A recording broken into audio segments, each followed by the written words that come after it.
guys, it's Christoph here from the Card Boys. Just doing a quick deck profile video today on the new OP11 Jinbe leader. Jinbe has been something I've been playing for the last couple of weeks since the release of it, and that's just a really fun leader that I've been actually getting some pretty good results in.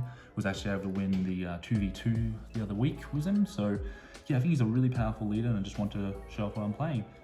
Before we get into it though, if you do like the mat here, the Jinbe mat, we do have it on our store page, link in the description below, and we also have plenty of other mats on there as well if you want to check those out. But let's get into it. So if you don't know, the effect of Jinbe is at the end of your turn, if you have 6 or less cards in hand, restand one of your Fishman type or Merfolk type characters, as well as restand one Don. So the way this leader kind of works is you have a lot of characters that rest things on your opponent's field. You kind of just want to swing into those with those characters, then restanding those characters, and as well then defending them with the energy that you restand. So you kind of want to keep a low hand size, which usually early game to late game is pretty easy to do. Mid game can be kind of, have to just play carefully. But yeah, just a really interesting lead ability that lets you do a lot of interesting things.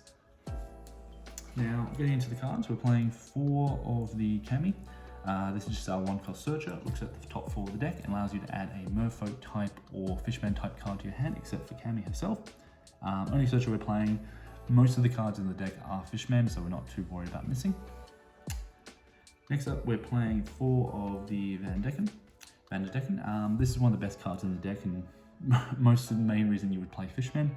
Its effect is, on play, you may trash a Fishman type card or one Noah's Ark from your hand or field, and then you can kill essentially any rested card on field. So similar to Kingdom Come, where it just kills anything, or similar to the 9-cost Shanks, the green one that just kills anything rested.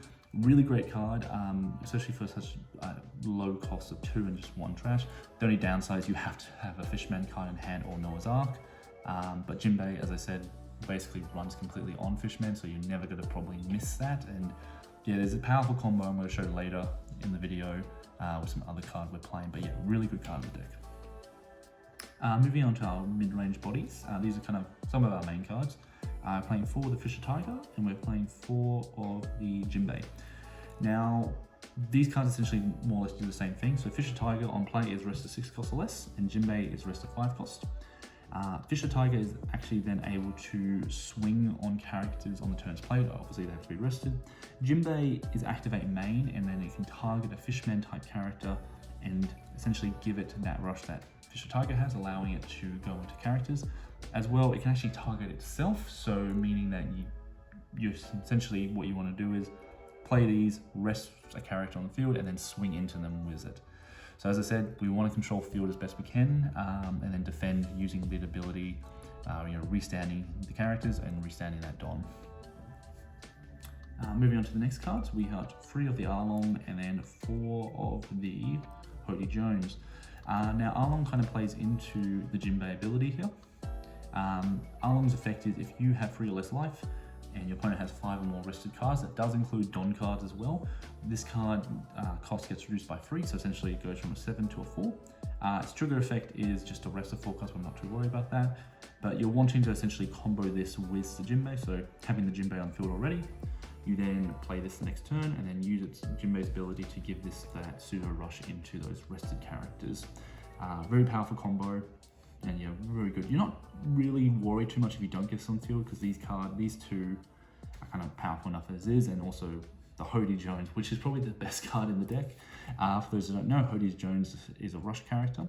On play, you can then rest up to 2 of your opponent's characters or 2 of their Don, and then also you need to take a life. So really good into the blue-purple Luffy, or just even just generally Luffy matchups, just because it means you can rest usually that cheeky 1 Don they have up, which is for that Young Come Giant or for the Gear 2 event that just got released. Really, really powerful. You want to hold this kind of until the mid to the end game. Really depends on what your life situation is, but I usually like to play this usually when I'm around 2 life, especially if I have a few events in hand or walk on a field. But yeah, one of the best cards in the deck. Moving on to the 2Ks, we're playing 4 of the Tashigi, 4 of the Hutchman, and then 4 of the Arlong. We're just playing these 2Ks only because it's searchable off Kami. You're never going to be really playing them. Unfortunately, we can't get the trigger off this, as it is only for East Blue leaders. Tashigi's there just for a bit of protection. with the rampant use of blue purple Luffy in the meta at the moment, this essentially just means that they can't just lin your cards into your life again. And just also just generally just a good generic 2k that's just good protection. So yeah, that's the reason we're playing these. We're playing so many of them. We're playing 12 2ks just because there are quite a few dead cards in the deck. You know, also playing 4 of these, and there's a few other cards here as well. Moving on to the events, we're playing 3 of the Elephant Gatling, and we're playing 4 of the Vagabond Drill.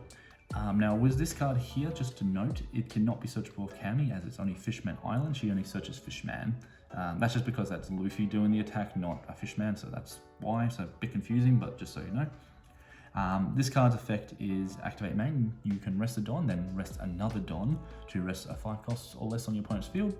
And then it's a counter of 3,000. Now just remember as well that this card, as well as all the other new 1-cost events from OP11, only target leader. So this only gives 3,000 to leader, not any of your characters. Just remember that.